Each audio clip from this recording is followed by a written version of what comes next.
Alrighty, welcome back to the channel. Thank you so much for clicking on today's video. Today we are going to be talking about co-host Amberlynn Reid. Once again, if you have not been familiar with what has been happening in the past few months, Amberlynn Reid has started another relationship, but the big controversy that came along with that is a lot of people are alleging that this person that she is in a relationship is a known feeder and someone that has been in relationships with other bigger people, even to the extent of the previous person they were with right before Amberlynn Reid, I believe, had actually passed away while being incredibly overweight. Now, that's been obviously drama that's been happening for a while, but amidst all of that, Amberlynn Reid has, it seems like, moved in with this person and took a very long drive across like half the United States to go stay with this person for a little bit, but she's been there for quite a long time now and it doesn't seem like she is going anywhere. So a lot of people are speculating that she has just decided to move in with this person that, again, a lot of people are claiming allegedly is a feeder. Now, the situation recently has gotten even worse. We're not going to go super into this because a lot of it is completely speculation and there's some evidence but no real cold hard facts.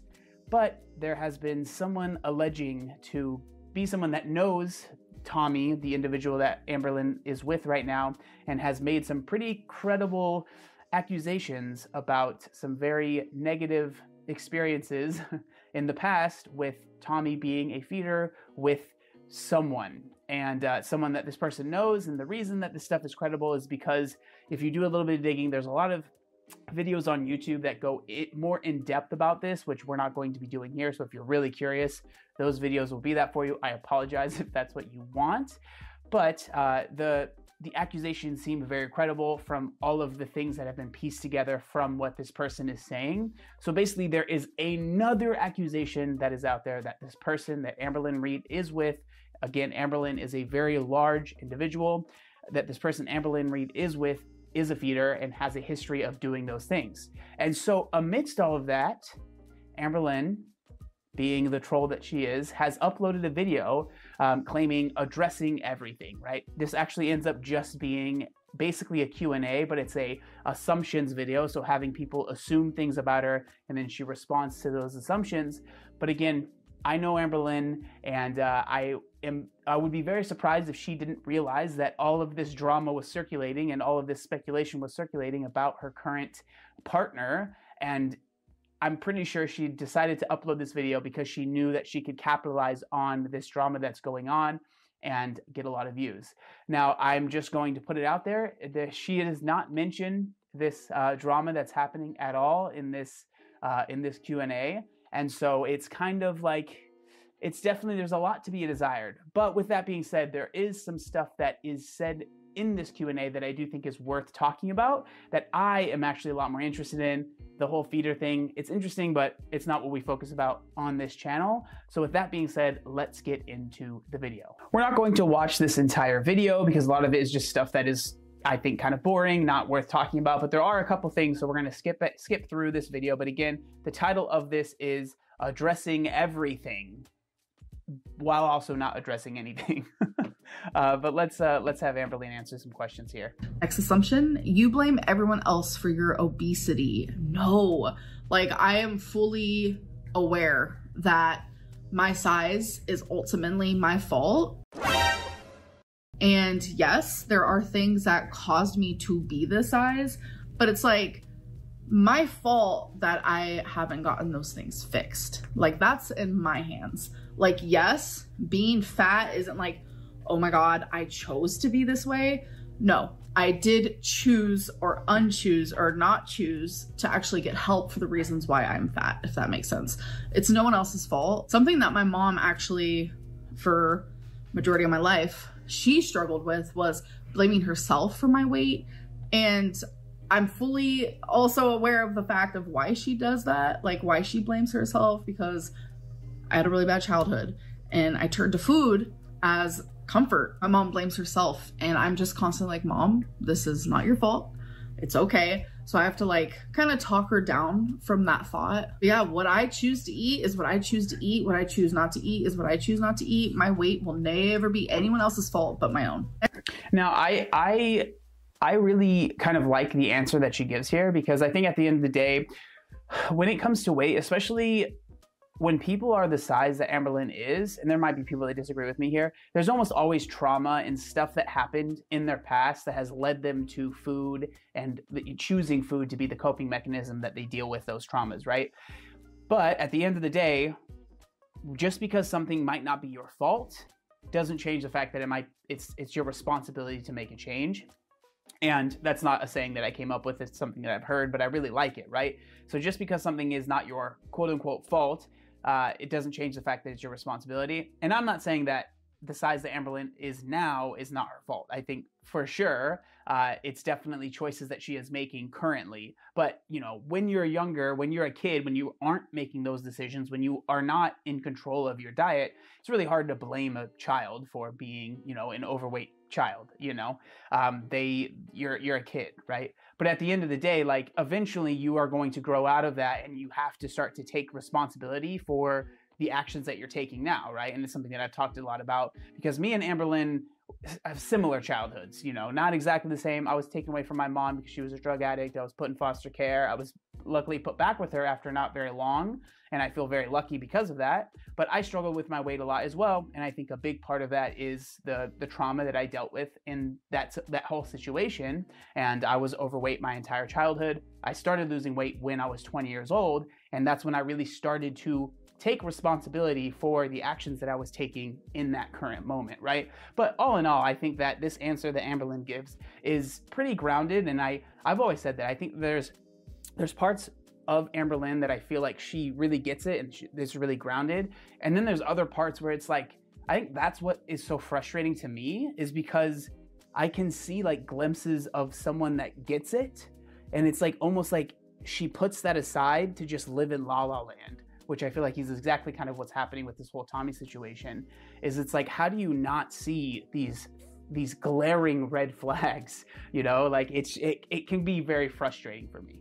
I'm fully lesbian, so that's that. You weighed over 600 pounds at one point and don't want to admit it. I have never seen 600 pounds on the scale. You guys know. We can all say it together. My highest weight was 572.4, and that's like my lowest highest weight that I like physically saw myself. But I'm telling you, I go back and look at older videos and I looked so much bigger than I do now. Like, I'm fully aware that I am really, really large and in charge, but that was weird. I'm fully aware that I am very big, but like, I used to be bigger, and that's obvious. And I look back at that and I'm like, whoa, like I had to have been bigger. It just, I don't know.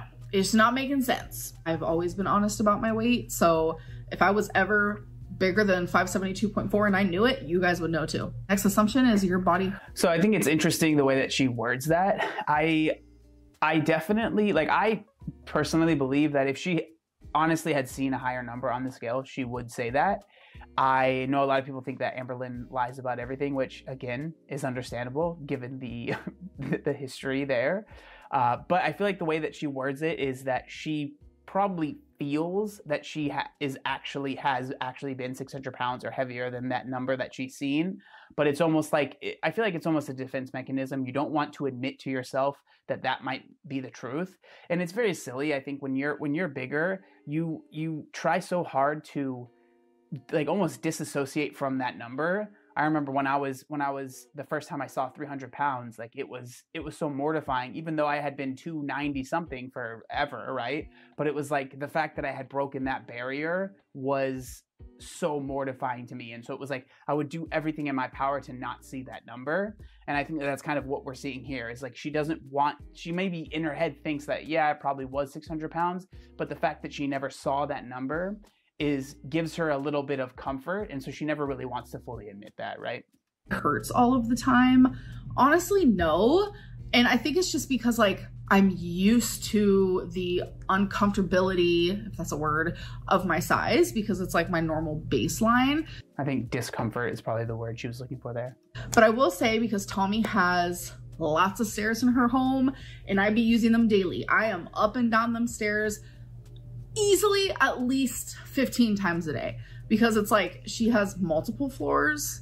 Everything is on a different floor. So my knees, I'm not gonna lie, have been hurting so bad. And it's just because it's like my body is not used to stairs. I have not had to use stairs like that daily, multiple times a day. I don't think ever in my life. When I lived in Virginia, I had to, but that was like 8 years ago, and I was a lot smaller then, a lot younger then, a lot more stamina was there. My knee muscles, they be hurting. Your knee muscles. I haven't heard of those before, but maybe I need to do some research on anatomy and figure out what your knee muscles are. Not gonna lie, like some days I'm like, oh my God, it hurts to just stand. But I think I just have to build on those muscles, and that's okay. Okay, so I think more than building on your knee muscles, whatever they are, I think what it should be the focus here, and like you said, say it with you, right? Say it with me, focus on losing weight, right? I think that should be your number one focus. And again, that is what has been so troubling to me about this whole situation with the whole Tommy thing, is that it seemed like at the start you were so gung-ho about like, oh, Tommy wants to help me lose weight, and oh, they're not a feeder because they said they'd take, you know, GLP-1 medications and Ozempic with me. But now we're sitting here saying it hurts for me to walk up these stairs and my knees are always in pain. And the first inclination isn't, you know what, I should probably lose some weight, and maybe Tommy will help me with that. And because if this person truly cares about me and they truly want me to be around for an extended period of time, that would be a huge goal of theirs, right? You would hope that. But again, it's like that's just not seen here. And so I don't see how Amberlynn doesn't see that as a red flag, because like that should be your number one goal, man. Like the size that you are, Amberlynn, let's be real, like that is causing undue pressure, stress, and just so many negative things to your body. And your knee muscles, you know, those important knee muscles are getting a lot of strain from the size that you are. Losing weight will help that. That should be the focus. It will help so many different aspects of your life. That's what we need to be worried about, and that's what we need to be focused on.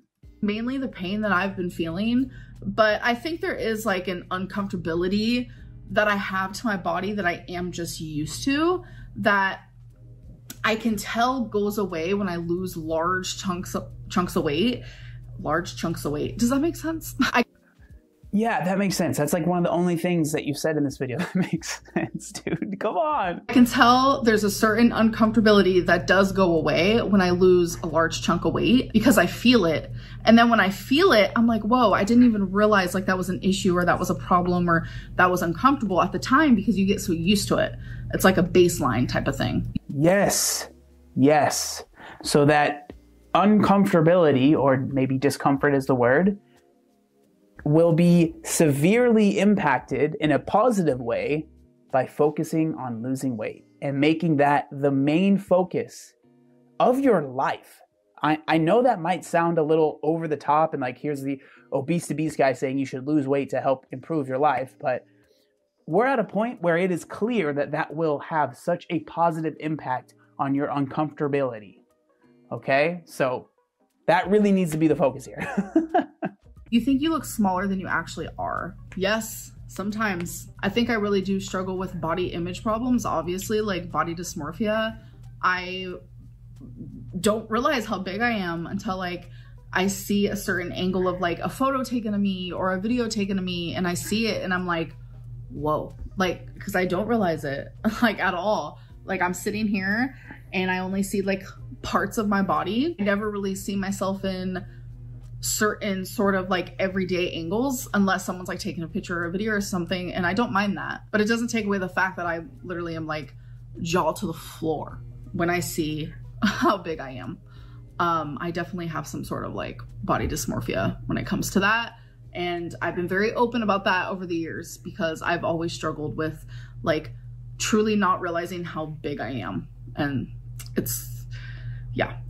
it's frustrating because it's like if I processed like in my brain how big I was, I think maybe it would be easier for me to like stick to a diet. And yeah, I agree. I think that that's a very common thing that happens. I mean, I know for myself, that was something that was very common with me. I didn't really notice how big I was. I mean, we've all heard the stories of people like, I saw a picture that someone took of me and that was the catalyst to change, right?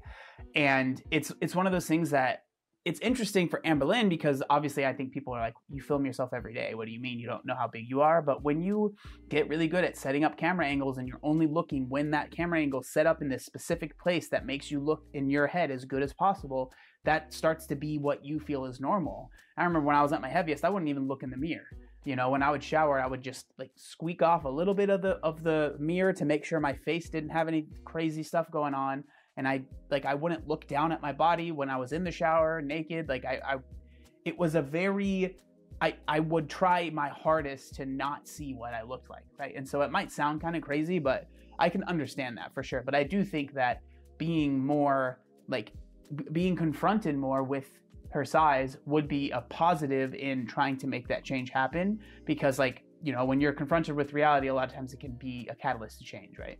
Actually stick to a weight loss plan. But body dysmorphia is one of those things where it's like your brain absolutely plays tricks on you. And I also think a big thing is like, I've been big my whole life. I have always been big. 11, I was 290. I reached 420 at the age of 16. Like I've always been massive. So it's like what I'm used to. I've always looked in the mirror and seen my body. Like I don't like what I see by no means, but I'm used to it. So maybe it's like, I'm almost like blind to it in a way. Yeah. I mean, I can understand that. I definitely can understand that. And it's like that feeling of, I mean, Amberlynn, we know, has failed so many times. And I don't mean that in trying to throw shade. I think that there's a lot of people that can relate to that, right? Like we've tried to lose weight so many times and it just feels like it's impossible. And so it's just like, well, instead of always being disgusted with when I look at myself in the mirror, like let me try and be more quote unquote body positive and positive about how I feel, because you know, it doesn't feel like it will ever change. But, you know, my message is always, if there is enough of a will, I think that you can change, and losing weight will be a significant boost in confidence and just life quality in general. And as you don't want to lose weight anymore. I definitely do, yes. I assume you're tired of YouTube and making videos. So this kind of goes into like what I was talking about in the beginning of this video, if you guys are even still here. Wow. YouTube for me, I love pretty much everything about it. I love thinking of video ideas. I love vlogging. I love talking. I love sharing with you guys. I love talking to you guys. I've made friends with you guys. I see you guys in public and you guys are sweet and you guys are amazing. Like, this is my job. This puts a roof over my head and I'm so grateful, like beyond grateful for you guys.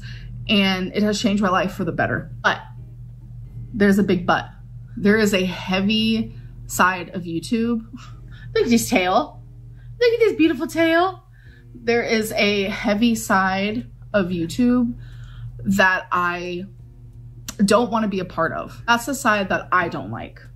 That's the side that I don't enjoy. That's the side that makes me, it makes me depressed. It makes me sad. I feel like I've been abused so much online that I just don't even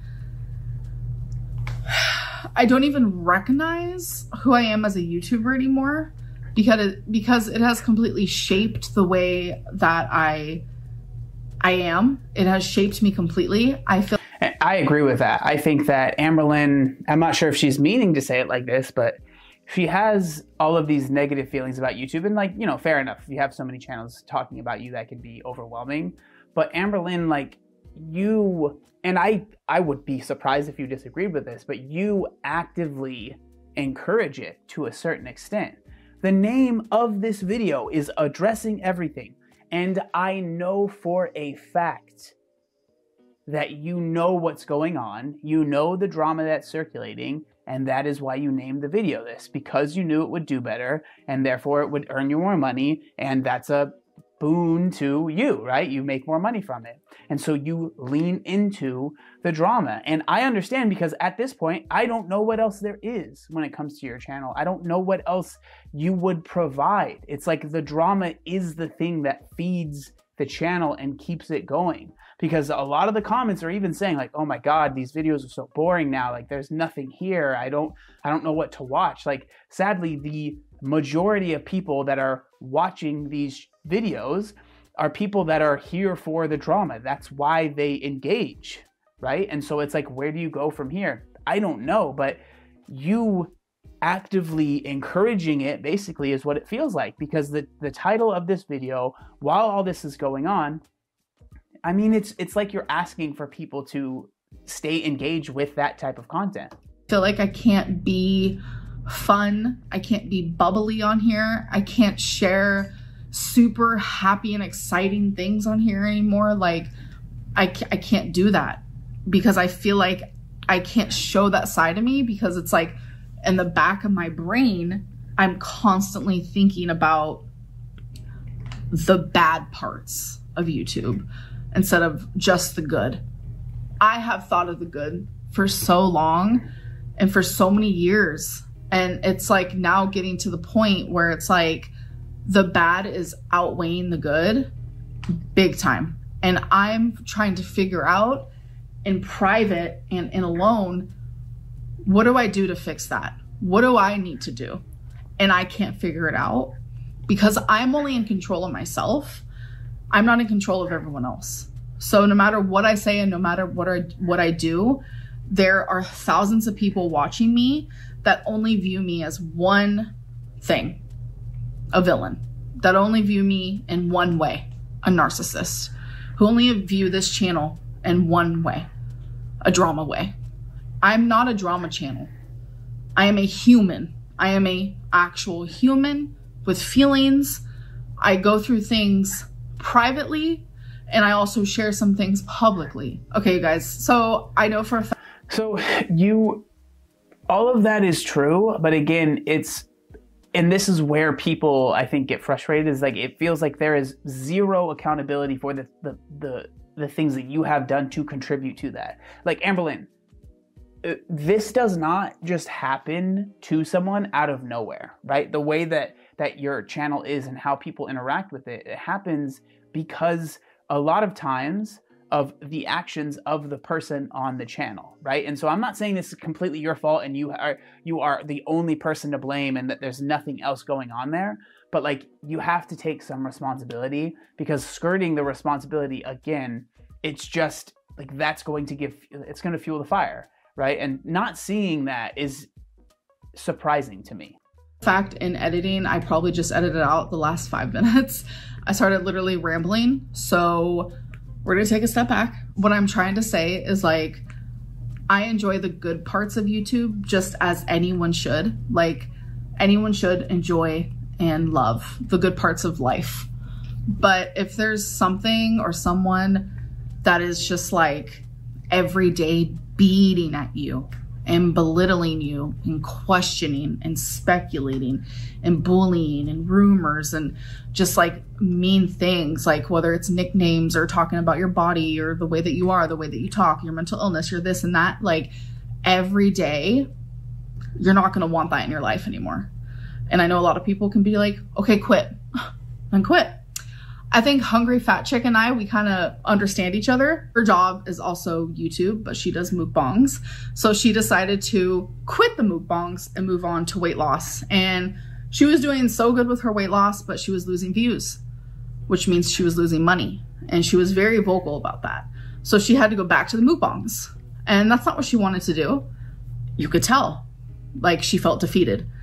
And there comes a time where anyone can choose a job, they do it, and that's what they're relying on.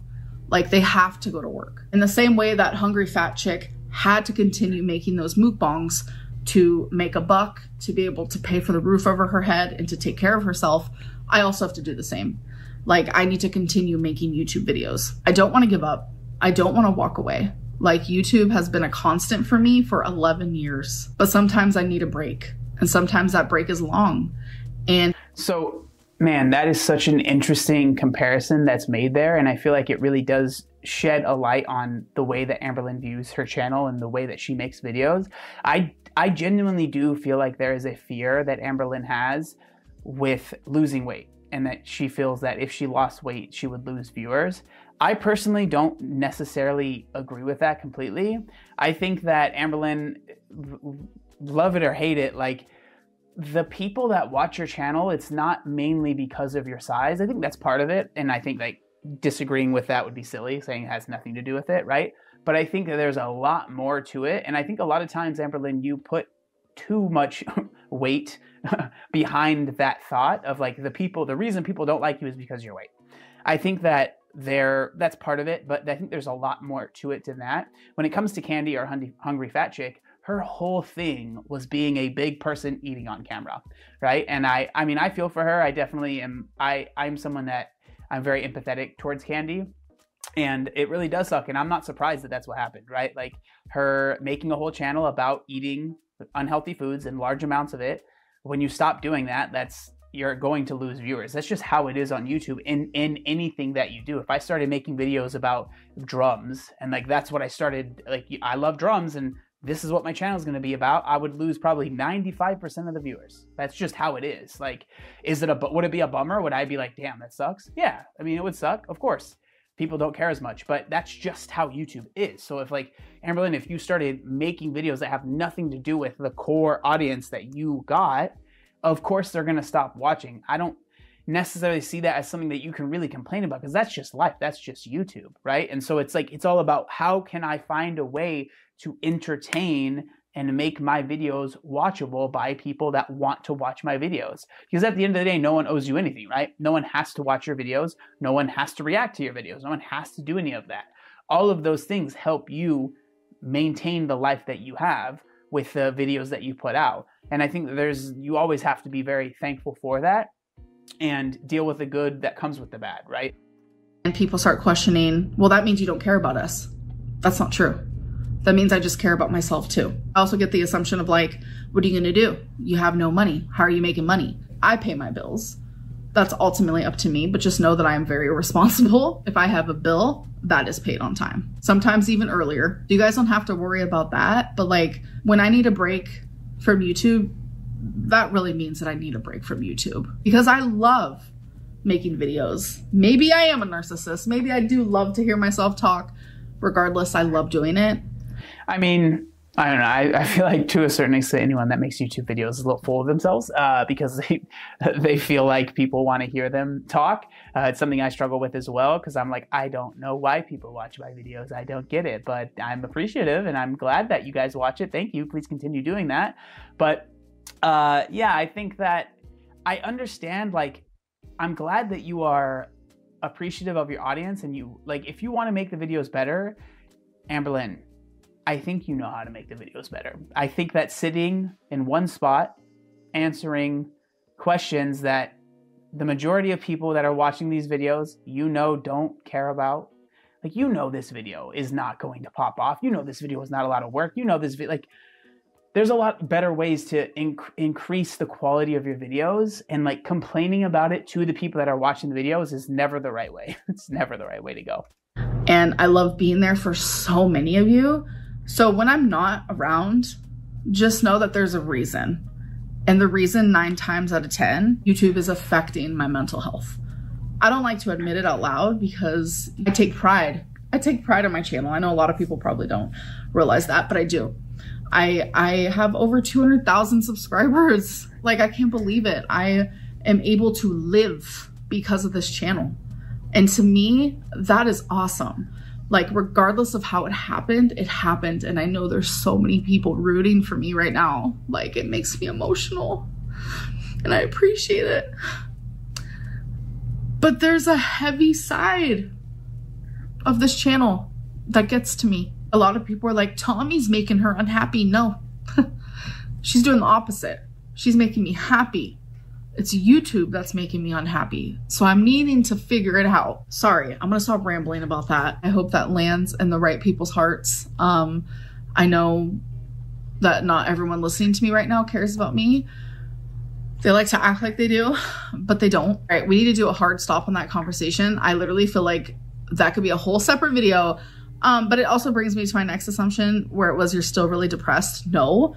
I'm finally getting out of it. So yay. You have had COVID before. I have not. Knock on some wood, please. So the next one is you have to sit in 2 chairs. So this one's funny because it's, again, another rumor because you guys saw me sitting here and then you saw this chair. I'm sitting at a dining room table. So I was like sitting like this, I think. And you guys were like, she's sitting on 2 chairs. Literally, no. I'm not gonna move at all. Show you guys. This is just a separate chair. It just happens to be sitting right next to me. See, I'm on one chair. I'm currently sitting on a blanket because these chairs are hard on my booty. I need to get a cushion or something. But literally no, it's just because it's a dining room table, so there's 2 chairs. Anyway. So that's the end of the video, and it gets like answering questions like that. It's like, what if you don't want this type of attention, why do you give it so much of your time? Like, was that question really necessary? Did you really have to address that? You know, it's like, if that's not the type of attention you want, why are you giving it so much time in your video? That's the entire video. I am genuinely curious what other people think. I feel like I've kind of shared how I feel as much as I can. I think that, I mean, I don't know, man. I don't know what the future is going to look like, but I am very curious as to what that's going to be. The fact that the allegations and stuff weren't mentioned, I mean, I think it's kind of frustrating, but I don't know. Like, she doesn't have to answer any of those questions. But again, to kind of like clickbait it, again, it's like wanting to have your cake and eat it too. It's just like, what if this is such a big deal and you want to make sure this isn't like, you know, people aren't running away with this, why not address this stuff? But again, that's just my opinion. I would love to know what y'all think down in the comment section down below. Thank you so much for watching, and I'll see you next time. Peace.